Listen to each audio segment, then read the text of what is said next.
Assalamualaikum warahmatullahi wabarakatuh. Kabar baik, terpantau, saat ini maskapai-maskapai di Indonesia, khususnya maskapai LCC atau maskapai bertarif rendah yang sudah menjamur di Indonesia menunjukkan tren perkembangan pangsa pasar yang sangat luar biasa.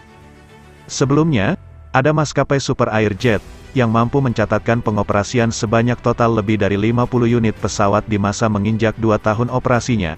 Tidak hanya itu, ada beberapa maskapai LCC Indonesia, yang perdana mencoba membuka rutenya ke luar negeri. Salah satu contohnya, maskapai LCC Citylink yang beberapa waktu lalu membuka rute baru, yaitu rute dari Bali ke negara Papua Nugini. Kabar baik tidak hanya datang dari maskapai-maskapai LCC yang telah disebutkan tadi. Kali ini, berita cukup bagus juga datang dari maskapai Transnusa. Dikabarkan, maskapai pendatang di segmen kelas LCC ini, saat ini mencatatkan perkembangan yang cukup pesat dengan melayani 4 kali penerbangan pergi pulang, atau 8 kali penerbangan per hari untuk rute Jakarta ke Kuala Lumpur Malaysia atau sebaliknya. Sebenarnya, Transnusa telah membuka rute Jakarta Kuala Lumpur atau sebaliknya sejak bulan Maret tahun 2023 lalu. Tampaknya, pembukaan rute tersebut saat ini cukup sukses, hingga maskapai Transnusa kembali menambah frekuensi penerbangannya hingga 4 kali penerbangan per hari pergi pulang rute Jakarta Kuala Lumpur. Penerbangan pergi pulang rute Jakarta Kuala Lumpur itu, saat ini dilayani dengan pesawat baru buatan negara Tiongkok milik Transnusa, yaitu pesawat Comac ARJ21. Sebelumnya, maskapai Transnusa menjadi maskapai pertama di luar negara Tiongkok pengguna pesawat Comac ARJ21. Saat ini, Transnusa tercatat telah mengoperasikan sebanyak 2 unit pesawat Comac ARJ21, yaitu dengan masing-masing nomor registrasi PKTJA dan PKTJB. Terpantau di website resmi milik maskapai Transnusa, tiket untuk rute Jakarta Kuala Lumpur atau sebaliknya, dijual dengan harga di angka kurang lebih sekitar Rp1 juta untuk sekali penerbangan. Maskapai Transnusa sendiri sebenarnya bukan maskapai baru yang beroperasi di Indonesia. Tercatat, Transnusa berdiri pada tahun 2005. Pada awalnya Transnusa merupakan maskapai yang fokus hanya melayani penerbangan di wilayah timur Indonesia, dan pada tahun 2011, maskapai ini resmi memiliki Air Operator Certificate untuk izin penerbangan komersil berjadwal.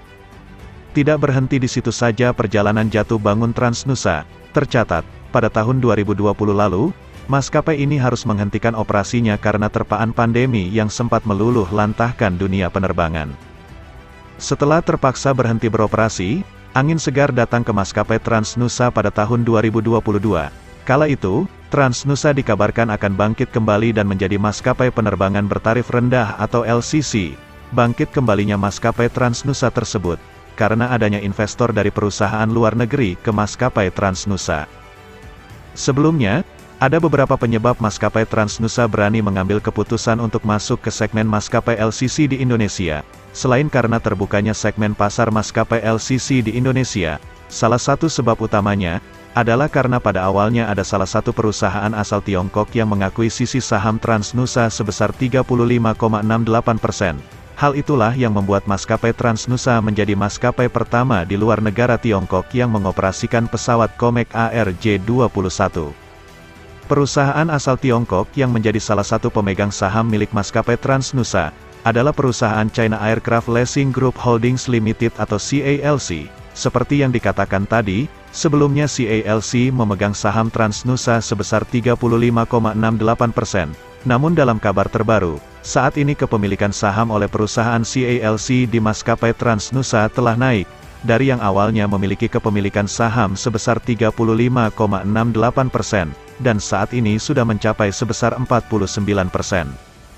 Selain mengoperasikan sebanyak 2 unit pesawat Comac ARJ21, maskapai Transnusa juga telah tercatat mengoperasikan sebanyak 4 unit pesawat Airbus A320 untuk melayani penerbangan LCC. Dan kedepannya, Transnusa juga akan menjadi maskapai pertama di Indonesia yang mengoperasikan pesawat Comac C919 buatan negara Tiongkok. Itu tadi, sedikit pembahasan kita kali ini. Sekian, Assalamualaikum warahmatullahi wabarakatuh.